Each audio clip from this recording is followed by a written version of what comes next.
जितने भी साथी आम आदमी पार्टी के आज यहाँ पर आए हैं, सबका बहुत बहुत स्वागत है। ये मंडल की मीटिंग करना और आप लोगों के बीच में पहुँचना, फिर आपने आगे पहुँचना, आम आदमी पार्टी की योजनाओं को जिस तरीके से दिल्ली के अंदर आम आदमी पार्टी काम कर रही है, दो सरकार है, एक एमसीडी, एक दिल्ली सरकार। दिल्ली सरकार पिछले 6 साल अभी पूरे किए हैं दूसरे कार्यकाल में। एमसीडी में 15 साल से बीजेपी की सरकार है। अब ये जब बरसातें आती है तो हालात सबको दिख जाते हैं कि एमसीडी किस तरीके से काम कर रही है। और भी अनेक कार्य ऐसे हैं जो 15 साल के अंदर इन्होंने मोस्ट करप्ट डिपार्टमेंट बना दिया एमसीडी को।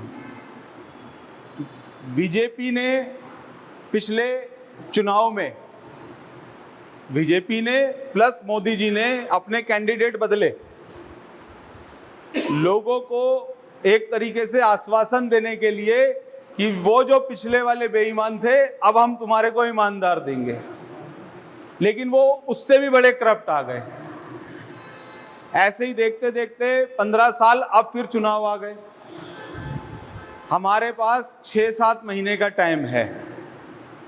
दिल्ली को हमें अगर सुंदर इसका सौंदर्यीकरण करना है, हम लोगों को ये आम आदमी पार्टी जो मंडलों पर जाकर मीटिंग कर रही है, सीएम अरविंद केजरीवाल जी ने अपने 70 विधानसभाओं के अंदर अपने सभी विधायकों को बोला कि एक एक गली में जाओ, मंडल मतलब एक एक गली में जाओ, लोगों को जाकर हम अपने मंडल के, अपने पार्टी के अधिकारियों को बताएं, वो लोगों को घर घर जाकर बताएं कि हमारी पार्टी क्या काम करेगी एमसीडी के अंदर, किस तरीके से सौंदर्यीकरण करेगी और जो भी अनेकों समस्याएं हैं। और हम अपनी रोहिणी विधानसभा की बात करें,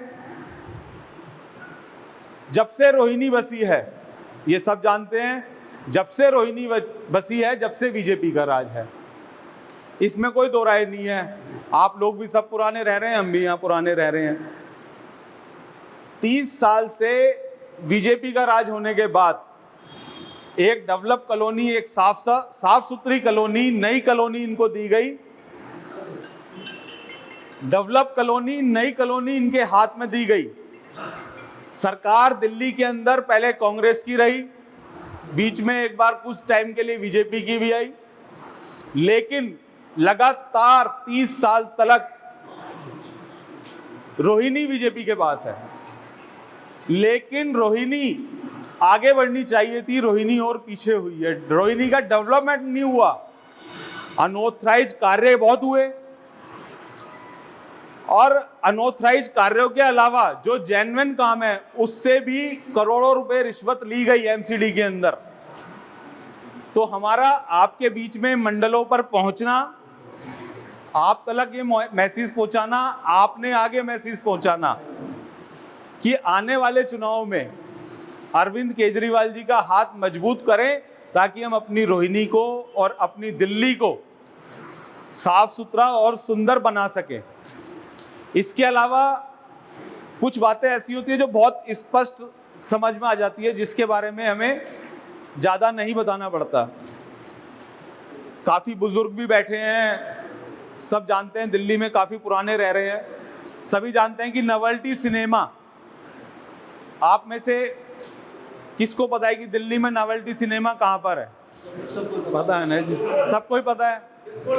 और जिस भूमि पर हम बैठे हैं, जिस क्षेत्र में हम बैठे हैं, रोहिणी के अलावा, रोहिणी के बाद प्रशांत विहार, जहां पर यहाँ की पॉपुलेशन के अंदर यहाँ की 99% आबादी समझदार और पढ़ी लिखी है। आप ये बात जानते हैं कि नवल्टी सिनेमा सिर्फ एमसीडी ने 34 करोड़ रुपए में बेच दिया। क्या हम ये बात हजम करने की है कि 200 करोड़ रुपए की प्रॉपर्टी, जब रोहिणी जैसे क्षेत्र में, प्रशांत विहार जैसे क्षेत्र में 400 मीटर के प्लॉट का रेट 25 से 30 करोड़ रुपए है, तो क्या जो दिल्ली की धरोहर है, पूरे देश की धरोहर है, उसको मात्र 34 करोड़ रुपए में बीजेपी के इन निगम पार्षदों ने उसको बेच दिया। तो ये करप्शन, ये चीजें ऐसी हैं जो वैसे पता ही नहीं लगती, लेकिन जिस बारे में, अब हो सकता है कि अगर मैं दिल्ली का निवासी ना हूं और मानो दिल्ली का निवासी भी हूं और रजौरी गार्डन रहता हूं और कोई नाम ऐसा सुना नहीं, अब नॉवेल्टी सिनेमा तो सबने सुना है, अब सोचो कितनी प्रॉपर्टी ऐसी एमसीडी की होंगी जिसके बारे में लोग अवगत ही नहीं है। हम तो राजनीति में भी हैं, जुड़े रहते हैं, 90% हमें भी नहीं पता कि कौन कौन सी प्रॉपर्टी है, कहाँ कहाँ पर है। तो एमसीडी ये जाते जाते, एमसीडी से जाते जाते एमसीडी को और खोखला करने जा रहे हैं। तो आप लोगों से यही निवेदन है कि आने वाले एमसीडी चुनाव के अंदर हम अरविंद केजरीवाल जी की सरकार लाएं और अपनी रोहिणी को बागों का शहर बना सकें।